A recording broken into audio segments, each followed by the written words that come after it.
السلام عليكم ورحمة الله تعالى وبركاته. أعوذ بالله من الشيطان الرجيم. بسم الله الرحمن الرحيم. رسلا مبشرين ومنذرين لئلا يكون للناس على الله حجة بعد الرسل وكان الله عزيزا حكيما. صدق الله العظيم. আজকের আলোচনার টপিক হচ্ছে আল্লাহ তাআলা কেন এই পৃথিবীতে রাসূল প্রেরণ করেছেন। রাসূল প্রেরণের উদ্দেশ্য কি, নবী রাসূলদের পরিচয় এবং তাদের বৈশিষ্ট্য, এগুলো নিয়ে আমি আজকে আলোচনা করব এবং নবী রাসূলদের জীবনী থেকে আমাদের আসলে শিক্ষা কি, লেসনটা কি লেসন আমরা নিতে পারি, এই টপিকটা নিয়ে আলোচনা করব। টপিকটা কি সবার কাছে ক্লিয়ার? প্রথমে আমরা উদ্ধার করবার চেষ্টা করি যে কেন আল্লাহ এত রাসূল পাঠালেন পৃথিবীতে, এর কারণটা কি। এর উত্তরটা আল্লাহ তাআলা খুব চমৎকার ভাবে সূরা নিসার 165 নম্বর আয়াতে আলোকপাত করেছেন, যে আয়াতটা দিয়ে আমি আলোচনা শুরু করেছি। আল্লাহ তাআলা বলছেন, রুসুলান মুবাশশিরিন ওয়া মুনযিরিন লিআল্লা ইয়াকুনা লিন-নাসি আলাল্লাহি হুজ্জাতুন বা'দা আর-রুসুল ওয়া কানা আল্লাহু আজিজান হাকীমা। অর্থাৎ আমি রাসূলগণকে সুসংবাদদাতা এবং সতর্ককারী রূপে পৃথিবীতে প্রেরণ করেছি। আমি আবারও বলছি, আল্লাহ বলেন আমি এই পৃথিবীতে রাসূলদেরকে সুসংবাদদাতা এবং সতর্ককারী রূপে পৃথিবীতে প্রেরণ করেছি, যাতে করে রাসূল আগমনের পরে আল্লাহর বিরুদ্ধে মানুষের আর কোনো অজুহাত না থাকে। ওয়া কানা আল্লাহু আজিজান হাকীমা। আর আল্লাহ তাআলা তিনি হচ্ছেন পরাক্রমশালী এবং মহাপ্রজ্ঞাময়। তাহলে উদ্দেশ্য আল্লাহ তাআলা ক্লিয়ার করলেন, কেন তিনি রাসূল পাঠালেন, যাতে মানুষের অজুহাত না থাকে। আল্লাহ তাআলা যদি রাসূল পৃথিবীতে বাণীবাহক হিসেবে প্রেরণ না করতেন, মানুষরা বলতো আল্লাহ আখিরাত বলে যে একটা কথা আছে এটা তো আমি বুঝি নাই, আল্লাহ মৃত্যুর পরে যে আবার জীবিত হইতে হবে এটা তো আমি শুনি নাই, আল্লাহ এই পৃথিবীতে আমি কি কি করেছি তার পাই টু পাই তোমার সুপ্রিম কোর্টের কাঠগড়ায় দাঁড়িয়ে যে বিচারের সম্মুখীন হতে হবে কেউ তো আমার কোনোদিন বলে নাই। এজন্য আল্লাহ বলেন আমি পৃথিবীতে রাসূল পাঠিয়েছি যাতে করে মানুষের কোনো এক্সকিউজ না থাকে। আচ্ছা বলেন তো, এখন কি কেউ আল্লাহরে বলতে পারবে আল্লাহ বিচার যে হবে এটা তো আমি জানি না, বলতে পারবে? আল্লাহ আখিরাত বলে যে একটা কথা আছে, পুনরুত্থান, পুনর্জীবিত হইতে হবে, আবার বিচারের সম্মুখীন হইতে হবে, জান্নাত জাহান্নাম আছে, এগুলো তো কোনোদিন আমি শুনি নাই। এই কথা, এই এক্সকিউজ তোলার কোনো সুযোগ কি আর আছে? No excuse will be granted that day, dear brothers and sisters. সেদিন কোনো এক্সকিউজ আল্লাহ তাআলা গ্রহণ করবেন না, কারণ আল্লাহ তাআলা রাসূলদেরকে প্রেরণ করেছেন, তারা আমাদেরকে বিস্তর বর্ণনা করে জানিয়ে গিয়েছে। এবং কেন রাসূলদেরকে প্রেরণ করেছেন আল্লাহ বলেন যে দুইটা প্রাইম রেসপন্সিবিলিটি দিয়ে আমি রাসূলদেরকে প্রেরণ করেছি। এক নাম্বার মুবাশশিরিন, তারা সুসংবাদদাতা, তারা আমাদেরকে জানিয়েছে এই পৃথিবীতে যদি আমরা ভালো কাজ করি, এক আল্লাহর ইবাদত করি, কারো হক নষ্ট না করি, তাহলে আমরা জান্নাতে যেতে পারবো। জান্নাতের সুসংবাদ তারা দেন। They are the bearer of glad tidings, they are the bearer of paradise. তারা জান্নাতের সুসংবাদদাতা। রাসূলদের দুই নাম্বার প্রাইম রেসপন্সিবিলিটি হচ্ছে মুনজিরিন, তারা সতর্ককারী।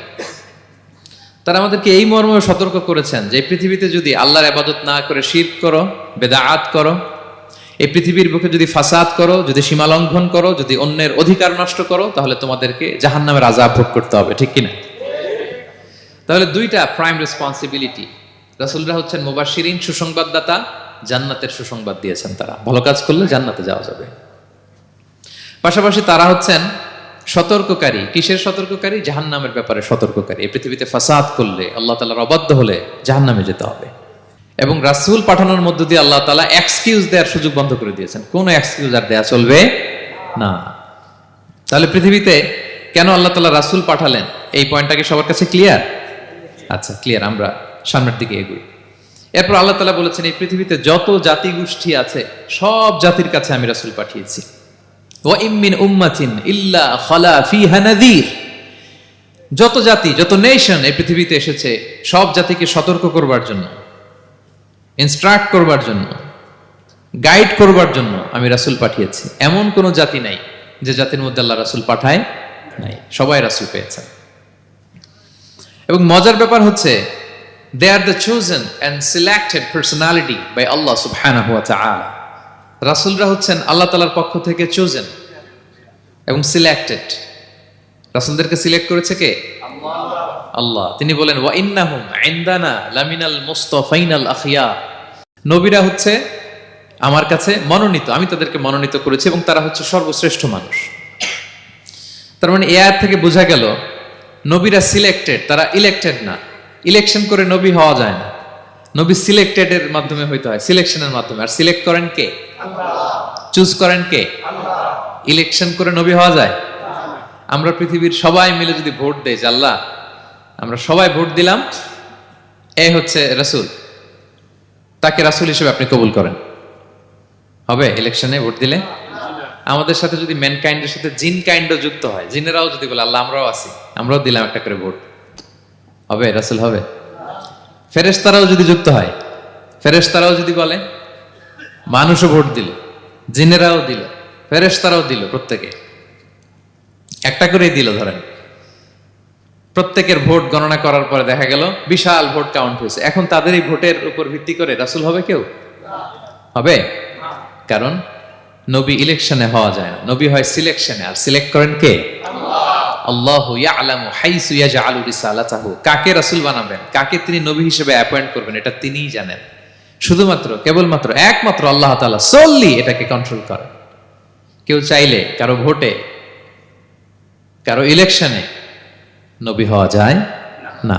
নবীরা হচ্ছেন সিলেক্টেড, চুজেন পার্সোনালিটি বাই আল্লাহ সুবহানাহু ওয়া তাআলা। তাহলে নবীরা নির্বাচিত নন, ওনারা মনোনীত। নবীরা কি নির্বাচিত? নবীরা মনোনীত। এখন কতজন নবী রাসূল আল্লাহ তাআলা পাঠিয়েছেন? আল্লাহ তাআলা সুস্পষ্ট করে জানাননি কতজন। কিছু কিছু হাদিস থেকে পাওয়া যায় লক্ষাধিক রাসূল, নবী এবং রাসূল আল্লাহ তাআলা পৃথিবীতে পাঠিয়েছেন। কিন্তু কোরআন আল কারিমে এই লক্ষাধিক নবী রাসূলের সবার কথা আল্লাহ তাআলা আমাদেরকে শোনাননি। আল্লাহ তাআলা মাত্র 25 জন রাসূলের কথা আমাদেরকে শুনিয়েছেন। কতজন? 25 জনের কথা আল্লাহ তাআলা শুধু আমাদেরকে বলেছেন, বাকিদের কথা বলেন নাই। কতটুকু আমাদের বলা দরকার এটা আমাদের চেয়ে ভালো জানেন কে? আল্লাহ ভালো জানেন। আল্লাহ তাআলা ভালো জানেন কতটুকু আমাদেরকে জানাতে হবে। যত রাসূল তিনি পাঠিয়েছেন, যত নবী পাঠিয়েছেন, সবার কথা যদি আল্লাহ কোরআনে বলতেন, তাহলে কোরআন কি মাত্র 611 পৃষ্ঠার একটা বই হতো? 10 খণ্ড, 15 খণ্ড, 20 খণ্ড। তখন আমরা হাফেজ হতে পারতাম? হ্যাঁ, আমরা হাফেজ তরিকুল ইসলাম পাইতাম তখন? হ্যাঁ, তাকরিম পাইতাম? তখন তো হাফেজ হওয়া যেত না। এটা যদি 15 খণ্ড 20 খণ্ডের বিশাল ভলিউম হয়, হাফেজ হওয়া যেত না। এজন্য আল্লাহ তাআলা সব নবীদের কথা আমাদেরকে শোনায় নাই, মাত্র 25 জন নবীর কথা কোরআনে আল্লাহ শুনিয়েছেন। কতজন? আল্লাহ বলেন রুসুলান কদ কসাসনাহুম আলাইকা মিন ক্বাবলু ওয়া রুসুলান লাম নাকসুসহুম আলাইক। নবী হে, অনেক রাসূলের কথা আপনাকে শুনিয়েছি, আবার অনেক রাসূলের কথা আমি শোনাই নাই। যাদের কথা শোনানোর প্রয়োজন মনে করেছি তাদের কথাই আমি শুনিয়েছি। তাহলে আমরা বুঝলাম কোরআনে বর্ণিত হয়েছে কয়জন নবী রাসূলের নাম? সবাই বলবেন আওয়াজ করে, কয়জন? 25 জন। এবং এই 25 জন নবীর মধ্য থেকে 6 জনের নামে আল্লাহ 6টা সূরা ডেডিকেট করেছেন কোরআনে, 6টা সূরা উৎসর্গ করেছেন। সূরা ইউনুস, সূরা ইউসুফ, সূরা ইব্রাহিম, সূরা মুহাম্মদ, সূরা নূহ, সূরা হুদ। 6 জন নবী। কয়জন নবী? 6 নবীর নামে আল্লাহ তাআলা 6টা সূরা ডেডিকেট করেছেন। এবং এই যত নবী আল্লাহ তাআলা পাঠিয়েছেন, সব নবীর উপর ঈমান আনা আবশ্যক। হ্যাঁ, it's compulsory to believe in every messenger sent by Allah subhanahu wa ta'ala to validate our faith. আমাদের ঈমানটাকে প্রিজার্ভ করার জন্য সব নবীর উপর আমাদের ঈমান আনতে হবে, সব নবী। আমরা যে ঈমান আনি, ঈমানে মুফাসসাল, যেখানে 7টা বিষয়ের উপর বিস্তারিত ঈমানের যে ঘোষণা আমরা দেই। আমরা তো বলি যে ঈমানে একটা মুজমাল আর একটা কি মুফাসসাল। ঈমানে মুফাসসালে 7টা বিষয়ের প্রতি ঈমান আনতে হয়।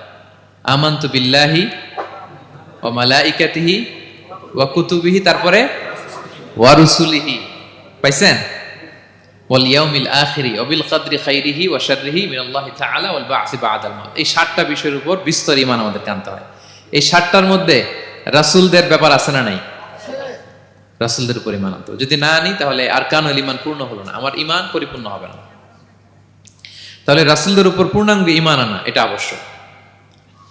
এবং এই সকল নবী এবং রাসূলদের একটাই ধর্ম ছিল। ধর্মটার নাম কি? সবাই বলুন, কি নাম? সবার একটাই ধর্ম, সব নবীর একটাই ধর্ম। কারণ আল্লাহর কাছে মনোনীত ধর্ম কয়টা? একটা। ইন্নাদ দীনা ইনদাল্লাহিল ইসলাম। আল্লাহর কাছে মনোনীত একটাই ধর্ম, সেটা হচ্ছে ইসলাম। এই যে ইহুদি বলে, নাসারা বলে, এগুলো ধর্ম না, এগুলো বংশ, গোষ্ঠী, জাতির নাম অনুসারে নামকরণ করা হয়েছে। যেমন নাসারা এসেছে ঈসা আলাইহিস সালামের মা মারিয়াম ফিলিস্তিনের নাসিরিয়া শহরে জন্মগ্রহণ করেছেন। নাসিরিয়া, ওইখান থেকে আসছেন নাসারা। ইয়াকুব আলাইহিস সালামের 10 ছেলে, এই 10 ছেলের মধ্যে থেকে এক ছেলের নাম হচ্ছে ইয়াহুদা। এই ইয়াহুদা থেকে এসেছে ইহুদি। কিন্তু সব নবীর ধর্ম একটা। আওয়াজ করে বলুন তো সবাই, সেটা কি? ইসলাম। সবার ধর্ম একটা ছিল ইসলাম। বিষ্ণু ইসা ইসলাম বলেন, ওয়াল আম্বিয়াউ ইখওয়াতুন লিআল্লাতিন।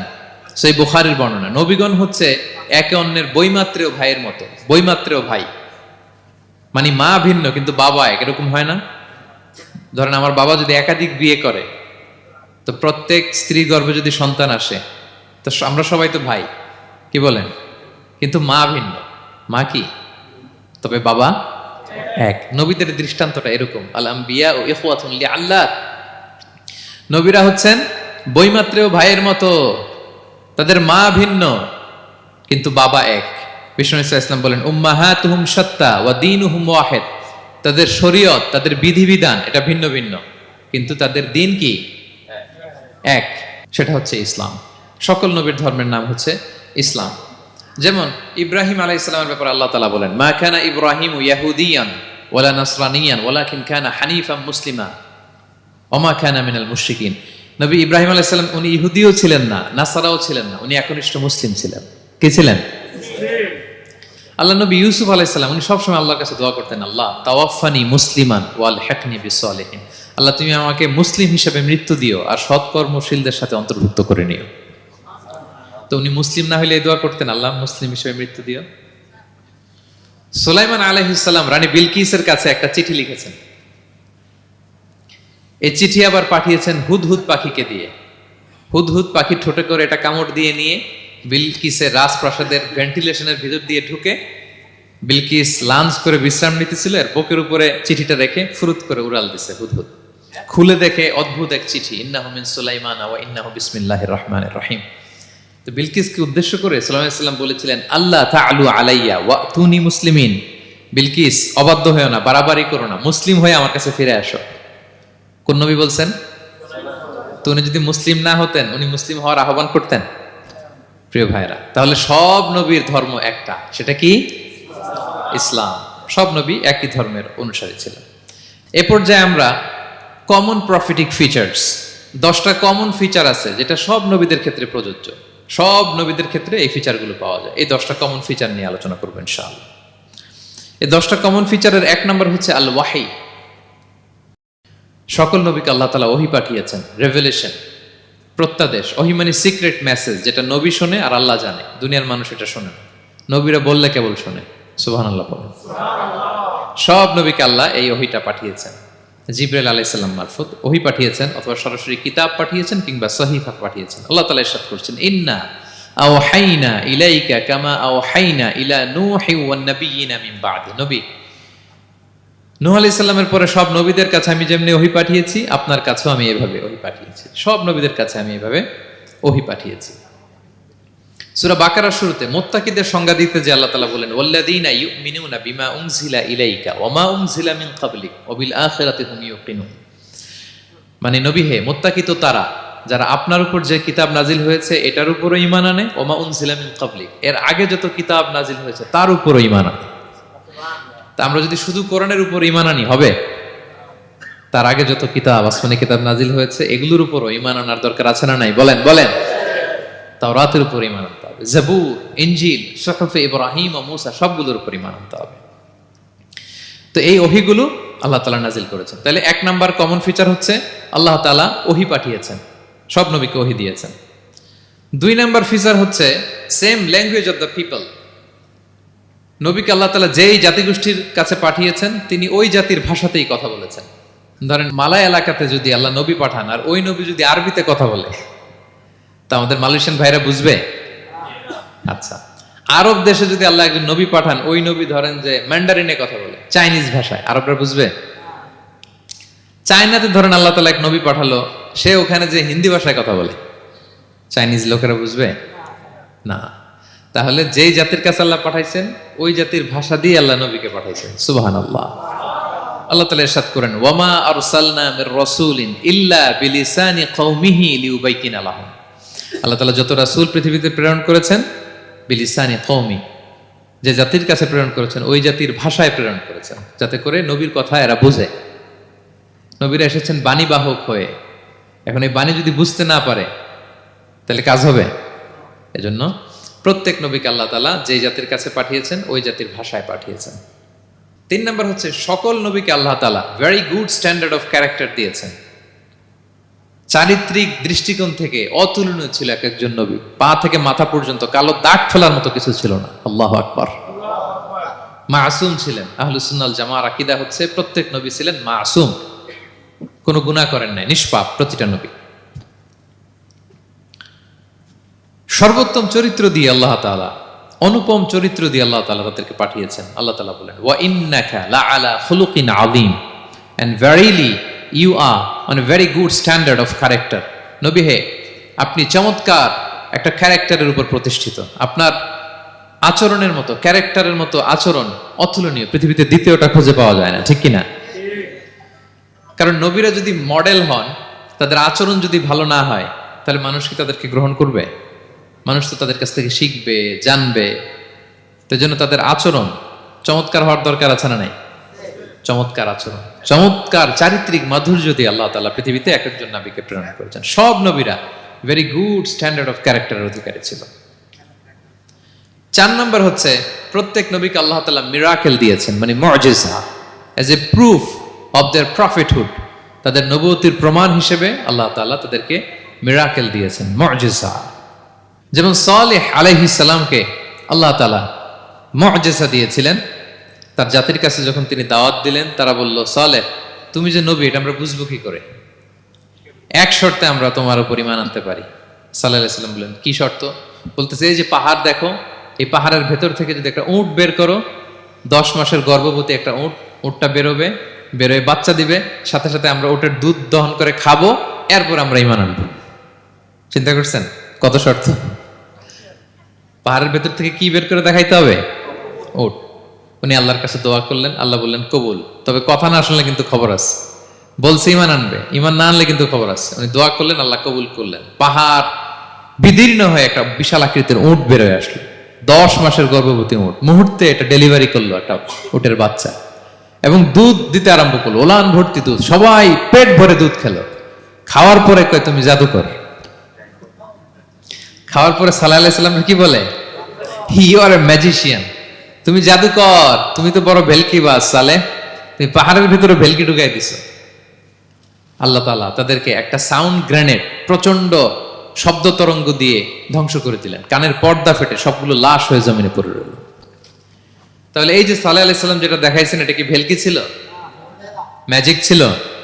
কি ছিল? মুআজিজা, miracle, as a proof of their prophethood. তাদের নবুয়তির প্রমাণ হিসেবে আল্লাহ তাআলা তাদেরকে মুআজিজা দিয়েছেন। মূসা আলাইহিস সালামের মুআজিজা কি ছিল? লাঠি। ফাআলকাহা ফাইযা হিয়া হাইয়াতুন তাসআ। ওই লাঠি রেখে দিলে মুভিং স্ন্যাক হয়ে যেত, নড়তেছে সাপ, ছবল মারবে। সুবহানাল্লাহ। এটা কি ম্যাজিক ছিল? কি ছিল? মুআজিজা। ঈসা আলাইহিস সালামকে আল্লাহ তাআলা মাইন্ড ব্লোয়িং মুআজিজা দিয়েছেন। অন্ধ ব্যক্তির চোখে হাত বুলিয়ে দিলেই দৃষ্টিশক্তি ফিরে পেত। ধবল রোগী, কুষ্ঠ রোগীর গায়ে টাচ করে দিলে স্কিন পরিষ্কার হয়ে যেত। মৃত ব্যক্তিকে দাঁড়াতে বললে মুহূর্তে দাঁড়িয়ে যেত। কুম বিইযনিল্লাহ, আল্লাহর আদেশে দাঁড়াও বললে লাশ জীবিত হয়ে দাঁড়িয়ে যেত। বেলকিবাজি ছিল এটা? কি ছিল? বিষ্ণু ঈসা ইসলাম দাওয়াত দিচ্ছেন কুরাইশদেরকে, ওরা মানে না। বিষ্ণু নবী পাগল পড়া, বললেন, আচ্ছা বলো কুরাইশের লোকেরা কি বললে বিশ্বাস করবে যে আমি সত্য নবী? কি বললে বিশ্বাস করবে? তারা বলল, মুহাম্মদ, ওই যে আকাশের চাঁদ, এটার 2 ভাগ করে দেখাইতে বললে বিশ্বাস করবো তুমি সত্য নবী। কি আবদার দেখছেন? হ্যাঁ, নবীদেরকে পেয়ে মামুর বাড়ির আবদার নিয়ে আসছিল এক এক জাতিগোষ্ঠী। বলে, মুহাম্মদ, আকাশের জলজলে চাঁদটাকে যদি তুমি 2 ভাগ করে দেখাতে পারো তবেই বুঝবে তুমি নবী। বিষ্ণু ইসলাম আল্লাহর কাছে দোয়া করলেন, আল্লাহ বলেন, ঠিক আছে। ইখতারাবাতিস সাআতু ওয়ানশাক্কাল কমার ওয়া ইয়ারাউ আয়াতান ইয়ারিদু ওয়া ইয়াকুলু সিহরুম মুস্তামির। বিষ্ণু নবী সাব্বাবা, এই আঙ্গুলের নাম কি? ইবহাম, সাব্বাবা, ওয়ুসতা, বিংসার, খিনসার। হ্যাঁ, আমরা ইংরেজি নাম ঠিকই জানি, আরবিটা জানি না। ইবহাম, সাব্বাবা, ওয়ুসতা, বিংসার, খিনসার। বিষ্ণু সাব্বাবা আঙ্গুলি উঠালেন। এটা শাহাদাত আঙ্গুলি বলে অনেকে, আসলে সাব্বাবা আরবিতে।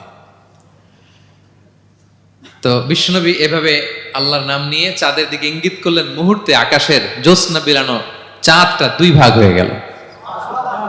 কুরাইশরা দেখে তো অবাক। বিষ্ণু বললেন, এবার কথা অনুযায়ী ঈমান আনো। বলে, Muhammad, you are a magician. Muhammad, তুমি বড্ড বড় জাদুকর, তুমি চাঁদের মধ্যে জাদু লাগাই ফেলছো। নাউযুবিল্লাহ মিন যালিক। তাহলে আল্লাহ তাআলা age a proof of their prophethood, তাদের নবুয়তের প্রমাণ হিসেবে প্রত্যেক নবীকে কি দিয়েছেন? মুআজিজা দিয়েছেন, সব নবীকে দিয়েছেন। 5 নাম্বার, সকল নবীর দাওয়াতি মিশন এক ছিল, একই মিশন নিয়ে নবীরা পৃথিবীতে এসেছেন। সেটা কি? তাওহীদ, রিসালাত, আখিরাত। আমার সাথে সাথে বলেন, তাওহীদ, রিসালাত, আখিরাত। তাওহীদ, রিসালাত, আখিরাত। এই 3টা বুনিয়াদী শিক্ষা দিতে নবীরা এসেছে। তাওহীদ মানে ওয়াননেস অফ গড, আল্লাহ যে এক, সব নবী প্রচার করেছেন। রিসালাত মানে তারা যে বার্তাবাহক হিসেবে এসেছেন, তাদের কথা মানতে হবে, এটার দাওয়াত দিয়েছেন। আখিরাত মানে হচ্ছে মৃত্যুর পরেও যে একটা জীবন আছে, সেই জীবনের ব্যাপারে প্রত্যেক রাসূলরা কি করেছেন? দাওয়াত দিয়েছেন। এবং কোন নবীর কথার সাথে আরেক নবীর কথার গরমিল পাওয়া যায় না, অমিল হয়নি। আচ্ছা বলেন তো, কখনো কি হয়েছে কোন এক নবী এসে বলছে যে মৃত্যুর পরে একটা জীবন আছে, আরেক নবী এসে বলছে না, মনে হয় নাও থাকতে পারে? বলছে? এক নবী এসে বলছে আমাদের স্রষ্টা আল্লাহ তাআলা তিনি একজন, আরেকজন বলছে না, একজন না, 2-3 জন হইতে পারে। এক নবী এসে বলছে ভালো করলে জান্নাত, খারাপ করলে জাহান্নাম, আরেক নবী এসে বলছে না, জান্নাত জাহান্নাম বলতে কিছু নাই। হইছে? হইছে? কোন নবীর কথার সাথে কোন নবীর কথার কোনো বৈপরীত্য নাই, কারণ প্রত্যেক নবীরা মন গড়া কিছু বলতেন না। ওমা ইয়ান্তিকু আনিল হাওয়া ইন হুয়া ইল্লা ওয়াহয়ুন ইউহা। নবীরা কথা বলতেন একটা হেডকোয়ার্টার থেকে তথ্য পেয়ে। ওই হেডকোয়ার্টারটা কার? আল্লাহ। ওই হেডকোয়ার্টার থেকে যে ইনফরমেশন আসতো সেটার আলোকে নবীরা কথা বলতেন, বানিয়ে কিছু বলতেন না। সব নবীরা দাওয়াত দিয়েছেন, ইয়া কওমি ইবুদুল্লাহ মা লাকুম মিন ইলাহিন গায়রু। হে আমার জাতির লোকেরা, এক আল্লাহর ইবাদত করো, আল্লাহ ছাড়া অন্য কারো ইবাদত করো না। সব নবীরা বলেছেন ইন্নী লাকুম রাসূলুন আমিন, নিশ্চয় আমি তোমাদের কাছে বিশ্বস্ত রাসূল হিসেবে প্রেরিত হয়েছি।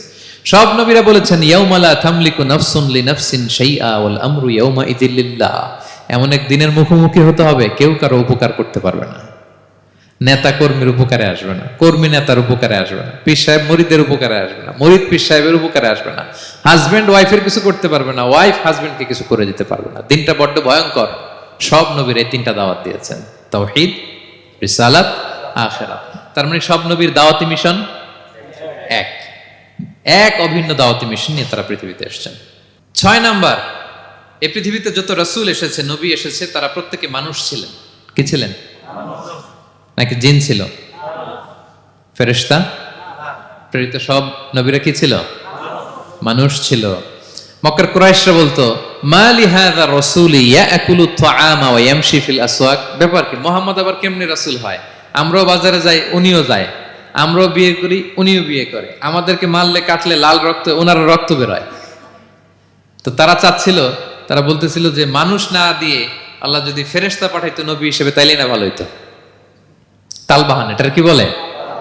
ফেরেশতা পাঠালে কি বলতো জানেন? ফেরেশতা পাঠালে বলতো ফেরেশতাদের তো ক্ষুধা লাগে না, এরা বুঝবে কি আমাদের কষ্ট? ফেরেশতাদের তো জৈবিক চাহিদা নাই, এরা কেমনে বুঝবে? ফেরেশতাদের তো খারাপ কাজ করার প্রবণতা, টেন্ডেন্সি নাই। আমাদের যে কষ্ট, দুঃখ, ফিলিং, সেটা তো ফেরেশতারা বুঝে না, ফেরেশতারা কেমনে আমাদের নবী হয়? এটা বলতো, ঠিক কিনা? তালবাহানা বলে কেমন রাসূল, আমরা যা করি তাই করে। আল্লাহ বলেন সব নবীকে আমি মানুষ হিসেবে প্রেরণ করেছি। বিষ্ণু ইসলাম বলেন ইন্নামা আনা বাশারুম মিসলুকুম, নিশ্চয় আমি তোমাদের মতোই মানুষ। তোমাদের মতোই কি মানুষ। তো পার্থক্য হচ্ছে ইউহা ইলাইয়া, আমার কাছে ওহী আসে, প্রত্যাদেশ আছে আল্লাহ তাআলার পক্ষ থেকে। তাহলে 6 নম্বর যেই কমন ফিচার আমরা জানলাম, আল্লাহর পাঠানো সবগুলো নবী এবং রাসূল তারা কি ছিলেন? সবাই বলুন, তারা কি ছিলেন? মানুষ ছিলেন। 7 নম্বর কমন ফিচার হচ্ছে আল্লাহর পাঠানো সব নবী এবং রাসূলরা ওনারা পুরুষ ছিলেন। কি ছিলেন? কোন নবী কি নারী ছিল বলেন তো? হ্যাঁ, নারী নবী আছে? নাই। নবী হওয়ার জন্য ম্যাসকুলিনিটি শর্ত, পুরুষ হওয়া শর্ত। কারণ নবীকে অনেক বড় বড় জিনিসের নেতৃত্ব দিতে হবে, মাঝে মাঝে মিলিটারি তৈরি করতে হবে, লিডারশিপ লাগবে, যুদ্ধ পরিচালনা করতে হবে। নারীদের পক্ষে এটা সম্ভব? কঠিন। আমাদের বোনদের অনেক ধরনের দুর্বলতা আছে, তাদের মাসে কিছুদিন তারা আল্লাহর আদেশে অসুস্থ থাকে, ঠিক কিনা? পিরিয়ড তাদের চলে, ওই সময় সালাত পড়তে পারে না, অনেক প্রতিবন্ধকতা তাদের আছে। বাচ্চা যদি ধারণ করে পেটে 9 মাস, ওনারা অসুস্থ। শেষের মাসগুলোতে তো কঠিন জটিল অবস্থা।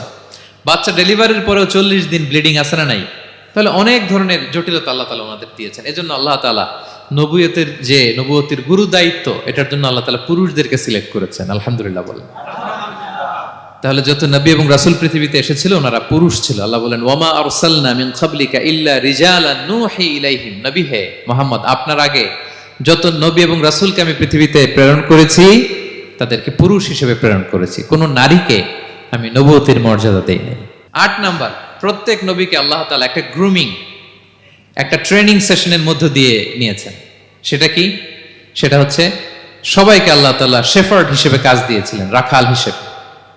পৃথিবীর সব নবীরা ছাগল চড়াতেন, সব, আদম আলাইহিস সালাম থেকে শুরু করে বিষ্ণু ইসা ইসলাম পর্যন্ত। সুবহানাল্লাহ পড়বেন না? বিষ্ণু ইসা ইসলাম বলেন, মা বাআসাল্লাহু নাবিয়্যান ইল্লা রাআল গানাম। আল্লাহ এমন কোন নবী পাঠায় নাই যেই নবী ছাগল চড়ায় নাই, সব নবী।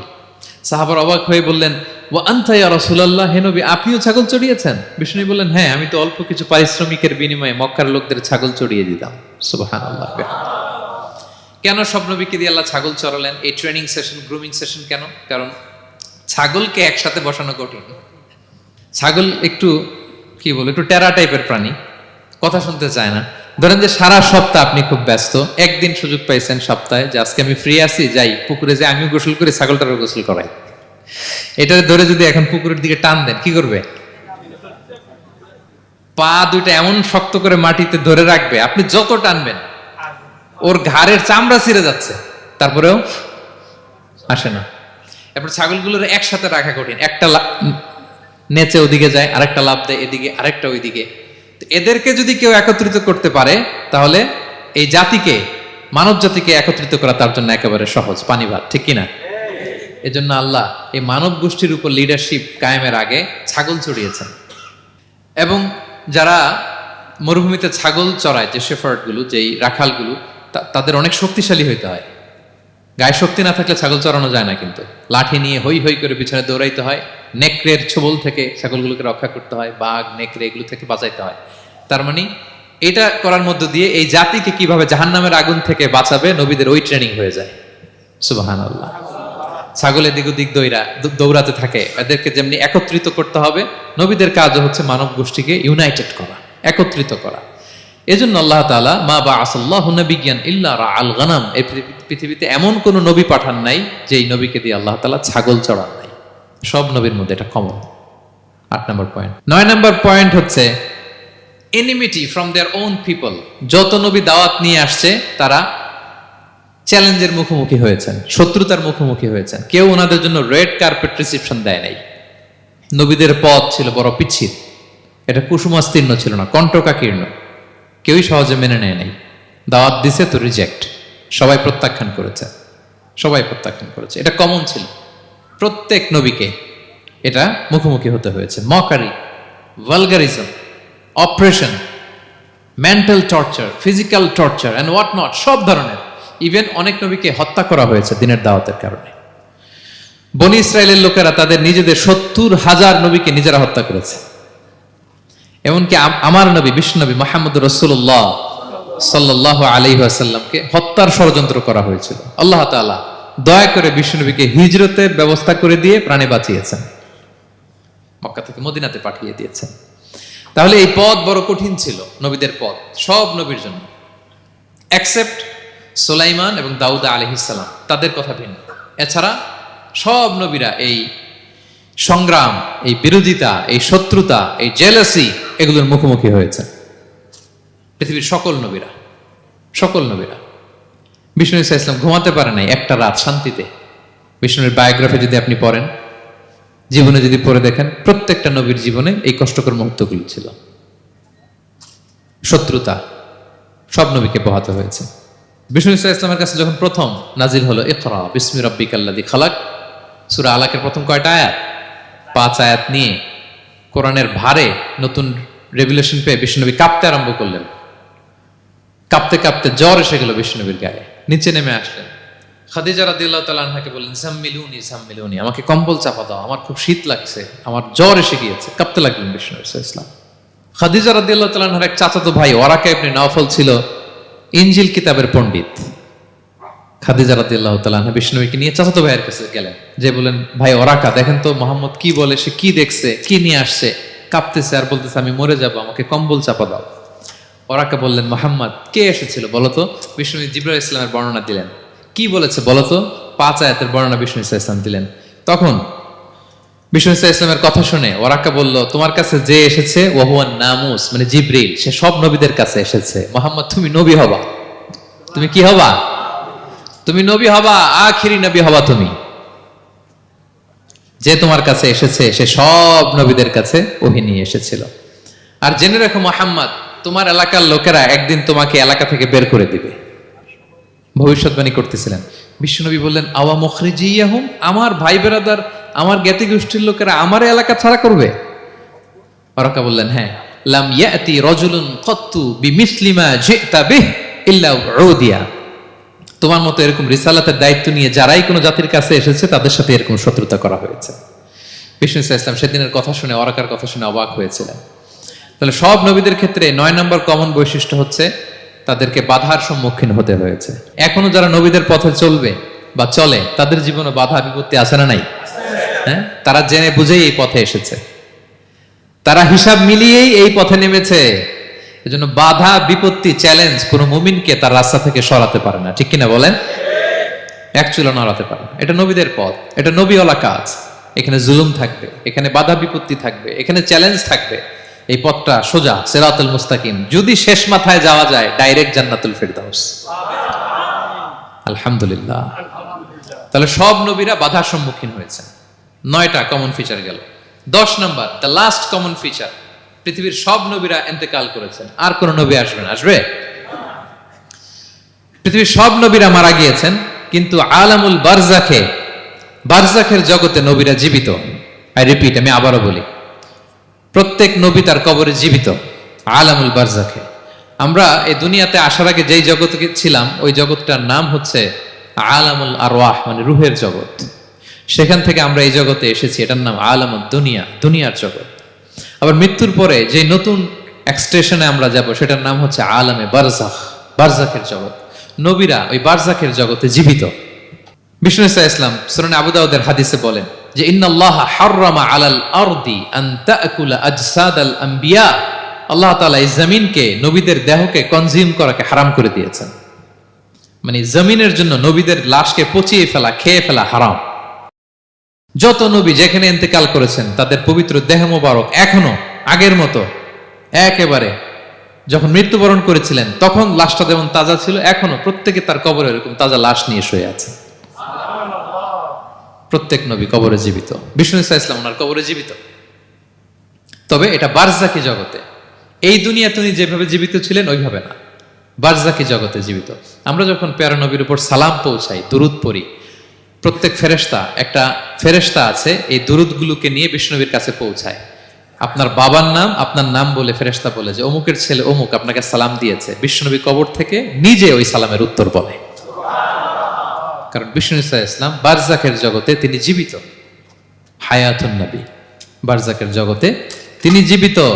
আরেক হাদিসে বিষ্ণু ইসলাম বলেন, আল আম্বিয়া ও আহিয়াউন ফি কুবুরিহিম ইউসাল্লুন, নবীরা তাদের কবরে জীবিত, সেখানে তারা সালাত আদায় করে। নবীরা তাদের কবরে কি করে? সালাত আদায় করে। তাহলে এই 10টা হচ্ছে কমন ফিচার্স এবং প্রফিটস। সব নবীদের মধ্যে এই বিষয়গুলো পাওয়া যায়। সর্বশেষ পয়েন্ট হচ্ছে lessons from the life of the profits. এত নবী রাসূল আল্লাহ তাআলা আমাদের হেদায়েতের জন্য পাঠালেন, তাদের জীবনী থেকে আমাদের জন্য শিক্ষা কি, লেসন কি, এটা জানার দরকার আছে না নাই? বলেন, কি লেসন আমরা নিব? অনেক লেসন আছে, আমি সংক্ষিপ্ত পরিসরে 2-1টা বলি। আমি আমার মিজানুর রহমান আজহারি ভেরিফাইড ইউটিউব চ্যানেলে প্রফেট সিরিজ নামে একটা সিরিজ করেছি, 25 পর্বের। কোরআনে কয়জন নবীর নাম উল্লেখ হয়েছে? 25। আর আমার চ্যানেলে কয় পর্ব? তার মানে 25 জন নবীর ব্যাপারে আমি ওয়েল ডকুমেন্টেড ম্যানারে একাডেমিকলি আলোচনা করেছি। আপনারা শুনবেন, আপনাদের জন্যই করেছি, শুনবেন আপনারা। এবছর 21শে বইমেলায় আপনারা শুনেছেন আমার একটা বই প্রকাশিত হয়েছে, বইয়ের নাম হচ্ছে জেগে ওঠো আবার। এটা আমি নিজে লিখেছি। আরেকটা বই 6 খণ্ডের আমি সম্পাদনা করেছি, সেটা হচ্ছে ছোটদের নবী রাসূল। বইটার নাম কি? ছোটদের নবী রাসূল। সত্যায়ন প্রকাশন থেকে 6 পর্বের খুব চমৎকার গ্রাফিক্যাল ইউজার ইন্টারফেস দিয়ে আপনার সোনামণিরা, বাচ্চারা তারা জেনে যাবে যে তাদের আসল আইকন কারা, তাদের আসল সুপার হিরো কারা, তাদের অনুসরণীয় অনুকরণীয় ব্যক্তিত্ব হবে কারা। এই বইটা লিখতে, সম্পাদনা করতে আমাদের অনেক চ্যালেঞ্জ আমরা ফেস করেছি, কারণ এটা আপনাদের জন্য লিখি নাই, লিখছি কাদের জন্য? বাচ্চাদের জন্য। সো আমি বাচ্চাদেরকে গল্প শোনাচ্ছি এরকম একটা ভাব নিয়ে লিখেছি। আমি বারবার ভেবেছি যে আমার ছোট্ট মেয়েটাকে যদি আমি শোনাই, ওকে বুঝাইলে ও কিভাবে বললে বুঝবে। গল্পের মতো করে খুব রস দিয়ে, আনন্দ দিয়ে প্রতিটা বাক্য এভাবে সাজানো হয়েছে। 6 খণ্ডের ছোটদের নবী রাসূল সিরিজ। যদি সুযোগ হয় আপনারা সংগ্রহ করবেন। বড়দের নিয়েও আমরা নবী রাসূলদের উপর আমাদের সামনে কাজ আসবে, আমরা জানাবো। তো আজকের এই কায়েত ফাউন্ডেশন বাংলাদেশের এই প্রোগ্রামে সর্বশেষ যে পয়েন্টটা আপনাদের সামনে আমি উপস্থাপন করতে চাই, সেটা হচ্ছে lessons from the life of the profits. নবী রাসূলদের জীবনী থেকে আমাদের জন্য কি শিক্ষা। 25 জন নবীকে কভার করা সম্ভব হবে না। আমি সেখান থেকে মাত্র 7 জন নবীর জীবনী থেকে 7টা শিক্ষা 7 মিনিটে বলে আমরা শেষ করে দেব ইনশাআল্লাহ বিইذنিল্লাহ। প্রথমে আমরা শুনবো সাইয়েদনা আদম আলাইহিস সালামের জীবনী থেকে শিক্ষা। পৃথিবীর প্রথম নবী কে ছিল বলেন তো? আদম আলাইহিস সালাম। আমরা যেমনি আমাদের শৈশব ছিল, কৈশোর ছিল, যৌবন, তারপর বার্ধক্যের দিকে যাচ্ছি, ওনার কিরকম ছিল? আদম আলাইহিস সালামের শৈশব ছিল না? ছিল? কৈশোর ছিল? কনফিউশনে পড়ে গেছে। ছিল? ছিল না। মজার ব্যাপার হচ্ছে ওনার শৈশব কৈশোর ছিল না, ওনাকে আল্লাহ সৃষ্টি করতে যুবক করে সৃষ্টি করছে। সুবহানাল্লাহ। এত আসতে কেন? সৃষ্টি করতেই যুবক, 60 হাত লম্বা। কয় হাত? 60 হাত লম্বা করে তৈরি করছেন আদম আলাইহিস সালামকে। আপনারাও যারা জান্নাতে যাবেন 60 হাত লম্বা হয়ে ঢুকবেন, 33 বছরের যুবক হয়ে ঢুকবেন। 80 বছর বয়সে মারা গেল, কত বছর বয়সে ঢুকবেন? গালে কোনো দাড়ি থাকবে না। এই দুনিয়ায় দাড়ি রেখে নেন, ওখানে দাড়ি ছাড়া উঠবেন একেবারে কোনো জুরদা মুর্দা। ও আবনা ও সালাসাম ওয়া সালাসিন, 33 বছরের তাগড়া ইয়াং সুপারস্টার হয়ে জান্নাতে ঢুকবো আমরা। তো আদম আলাইহিস সালামকে আল্লাহ প্রথম নবী করে পৃথিবীতে পাঠালেন।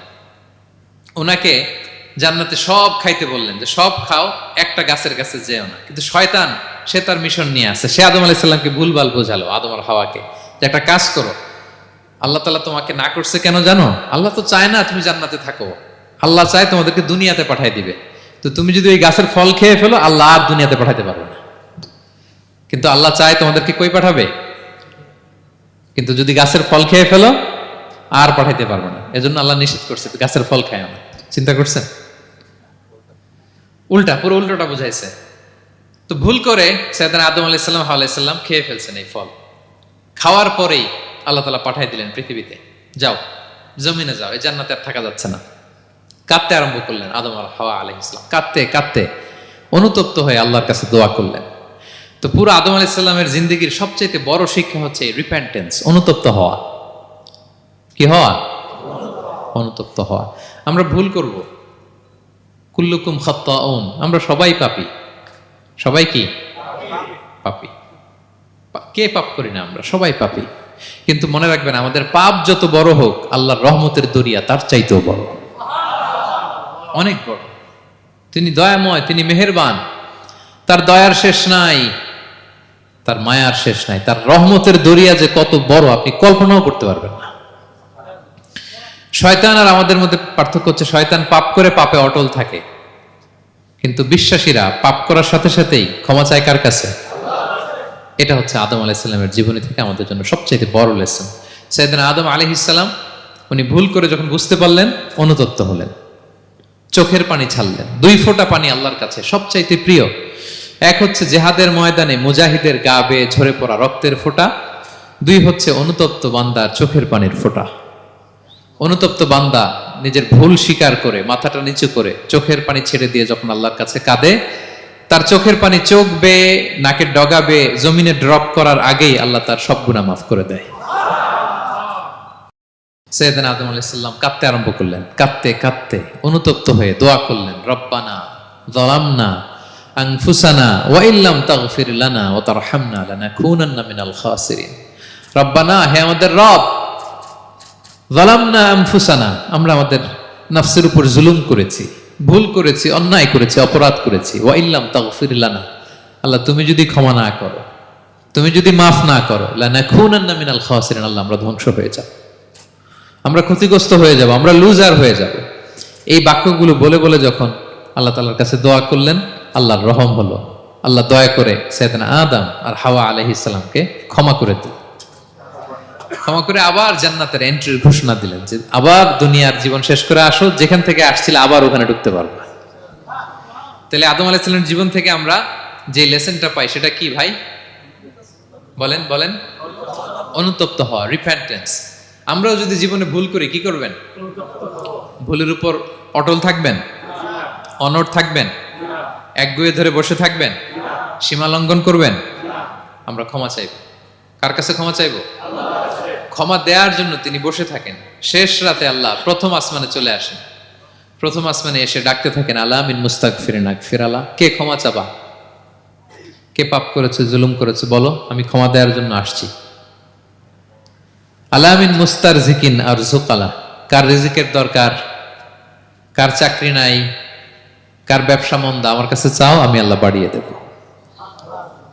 কার কি লাগবে বল, আমি দেব। আল্লাহ তাআলা দেওয়ার জন্য আসছে, আমি নেয়ার জন্য উঠতে পারি না। আমরা যেন আল্লাহ তাআলার কাছে চাই বেশি বেশি, এবং ভুল করলে যেন আমরা অনুতপ্ত হই। ভুল করলে আমরা কি হব? সাইয়েদনা আদম আলাইহিস সালামের জীবন থেকে আমরা এটা শিখলাম।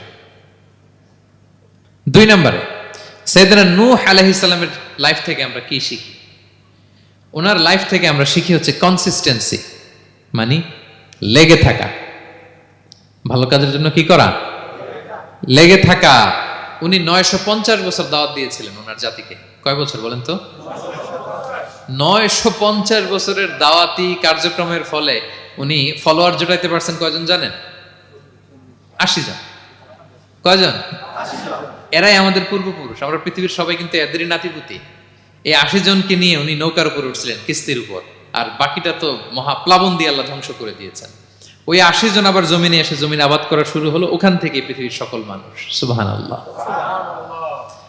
উনি বলেন, ক্বালা রাব্বি ইন্নী দাআউতু কওমি লাইলান ওয়া নাহারা, আল্লাহ আমি দিন রাত এক করে আমার জাতিগোষ্ঠীকে দাওয়াত দিয়েছি। ফালাম ইয়াজিদহুম দুআই ইল্লা ফিরারা, কিন্তু আমারে দেখলে লোকগুলো ভেগে ভেগে যায়। আর কি করে? আমার কথা যেন শুনতে না হয়, এরা কানে আঙ্গুল দিয়ে রাখে আর মুখে কাপড় পেঁচিয়ে রাখে। নূহ আলাইহিস সালাম তারপরও থামতেন না, কন্টিনিউয়াস দাওয়াতি কাজ। লোকজন নূহ আলাইহিস সালামকে পিটিয়ে আধামরা করে কাঁথা দিয়ে পেঁচিয়ে পাহাড়ে রেখে আসতেন। ওইখান থেকে এসে নূহ আলাইহিস সালাম আবার দাওয়াত দিতে শুরু করতেন। What a consistency! কিভাবে লেগেছিলেন! 950 বছর তিনি দাওয়াত দিয়েছেন, মাত্র 80 জন ফলোয়ার হয়েছিল। তাহলে আমরা অল্প দাওয়াতি কাজ করেই আমরা হতাশ হয়ে যাই। হায় রে, আমার কথা শুনলো না, হায় রে আমার কথা পৌঁছাইল না, হায় রে আমার কাছে এসে কেউ মুসলিম হইল না, হায় রে আমার কথা। অস্থির। আপনার কাজ হচ্ছে পৌঁছে দেওয়া, আপনার কাজ হচ্ছে কোরআনের কথা মানুষকে বলা। এটা দিয়ে কতটুকু কি হবে এটার ফয়সালা কার? তাহলে নূহ আলাইহিস সালামের জীবনী থেকে আমাদের শিক্ষা হচ্ছে কনসিস্টেন্সি। 950 বছর উনি লাগাতার দাওয়াত দিয়েছেন, থামে নাই, হতাশ হয় নাই, হাল ছাড়ে নাই। নবীরা কখনো হাল ছাড়ে না। সুবহানাল্লাহ পড়ে।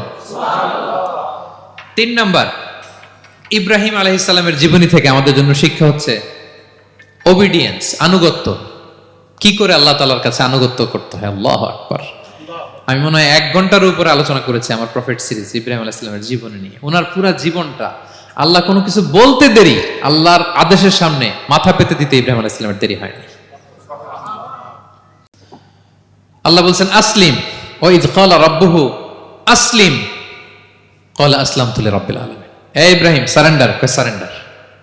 সুবহানাল্লাহ। ইব্রাহিম আনুগত্য করো, আল্লাহ আনুগত্য করছি। ওনার সন্তান হয় না 86 বছর বয়সে একটা সন্তান দিলেন আল্লাহ তাআলা। আমাদের এখানে কার বয়স কত? সর্বোচ্চ বয়স কত আছি আমরা? এদিকে 60 বছরের উপর তো কেউ নাই, ঠিক কিনা? 86 বছর বয়সে আল্লাহ সন্তান দিয়েছেন, ইসমাঈল আলাইহিস সালাম। কত বছর বয়সে? সন্তানটা আদরের নাকি? হ্যাঁ, আদরের না? শেষ কালে একটা সন্তান পেলেন 86 বছর বয়সে। ইব্রাহিম আর হাজেরার ঘরকে উজাড় করে ফুটফুটে এক সন্তান ইসমাঈল আলাইহিস সালাম আসলেন। ভালোবাসা আদর যেন ঠিকরে পড়ে, এত গদগদ ভালোবাসা। এবার বললেন, যাও হাজেরা আর দুধের সন্তান ইসমাইলকে মরুভূমিতে ফেলে দিয়ে আস। বলতে দেরি, রেখে আসতে দেরি নেই। এটাই হচ্ছে ইব্রাহিম আলাইহিস সালামের আনুগত্য। দুধুমরু প্রান্তরে হাজেরা আর ইসমাইল আলাইহিস সালামকে রেখে আসলেন, চলে আসলেন। বুকটা ফেটে চৌচির, 86 বছর বয়সে একটা দুধ সন্তান পেলাম, দুধের বাচ্চা আমার স্ত্রী সহ মরুভূমিতে রেখে আসলাম। রেখে আবার থাকাও যাবে না, যাও তুমি ফিলিস্তিনে, এরা থাকবে মক্কায় মরুভূমির মাঝখানে। পরে আল্লাহ জুরহুম কওমের মাধ্যমে এদেরকে পানি, জামজাম অনেক কিছু দিলেন। লম্বা ঘটনার দিকে যাচ্ছে। এরপর হৃদয় যখন ফেটে চৌচির হয়ে যায়, তখন আল্লাহ তাআলা বলেন, ঠিক আছে যাও, যা একটু ছেলেরা দেখে আসো। এবার যে দেখে ছেলেরা আরো মায়া লাগে, কারণ একটু বড় হয়েছে তো, এবার দৌড়াইতে পারে, হাঁটতে পারে। সুবহানাল্লাহ বলেন। এবার যখন দৌড়াইতে পারে, হাঁটতে পারে, আব্বু আব্বু বলে ডাকতে পারে, মায়াটা যখন একটু গাঢ় হয়েছে, আল্লাহ বলে এবার ছেলেরা জবাই কর। দেখছেন কি পরীক্ষা? 86 বছর বয়সে সন্তান পেল, রেখে আসলো মরুভূমিতে, একটু বড় হইল, দেখা করতে গেল, এবার বলে জবাই করো। জবাই করো বলতে দেরি, ছুরি চালাতে দেরি হয়নি। কুরবানির ইতিহাস লম্বা, ইতিহাস দিকে যাব। এরপরে আল্লাহ কবুল করলেন। এরপরে বললেন, বাপ বেটা মিলে মরুভূমির মধ্যে ঘেমে ঘেমে একটা ঘর বানাও। এরপরে ঘোষণা দাও মানুষকে, যেটা আমার ঘর।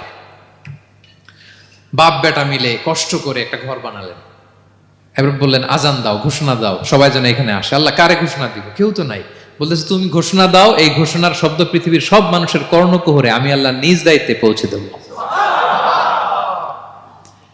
আমরা যারা রুহের জগতেও তখনও ছিলাম, যারা লাব্বাইক বলতে পেরেছি, তাদের ঠিকই নসিবে ওই কাবা ঘর জিয়ারতের নসিব হয়ে যাবে। উনি ঘোষণা দিলেন, দেখেন কেউ নাই, ধুধুমরু প্রান্তর। আজকের মক্কাকে কল্পনা করেন তো কি অবস্থা। এই রমজানের লাস্ট 10 days অফ রমাদান আপনি জায়গা পাবেন?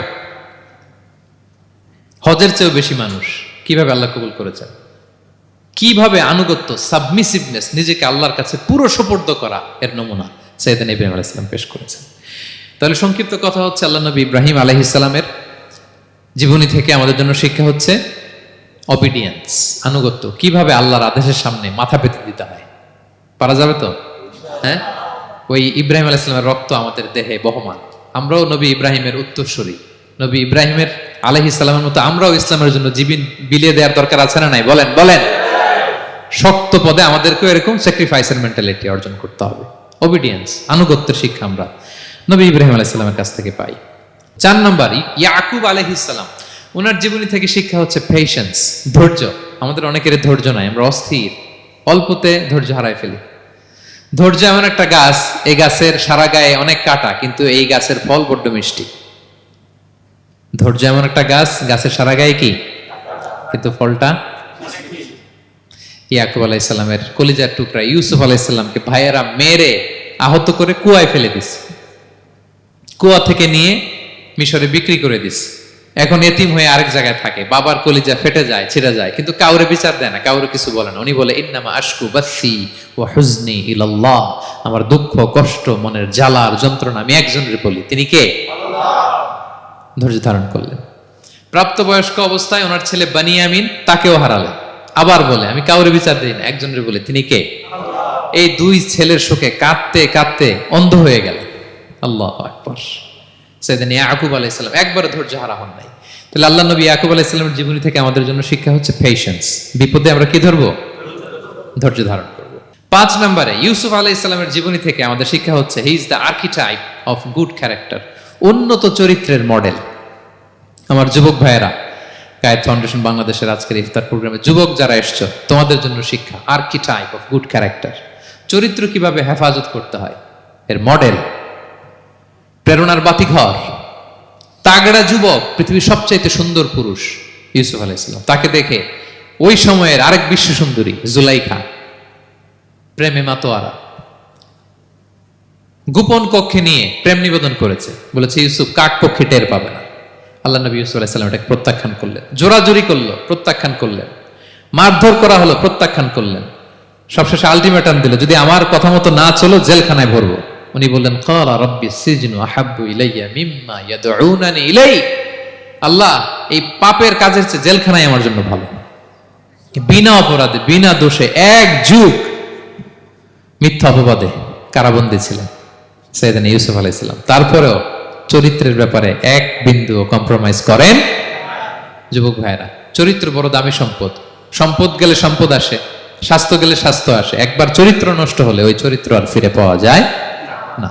সাইয়েদনা ইউসুফ আলাইহিস সালামের জীবনী থেকে আমাদের শিক্ষা হচ্ছে চরিত্রকে কিভাবে প্রিজার্ভ করতে হয়। এটা 6 নম্বরে সাইয়েদনা ঈসা আলাইহিস সালামের জীবনী থেকে আমাদের জন্য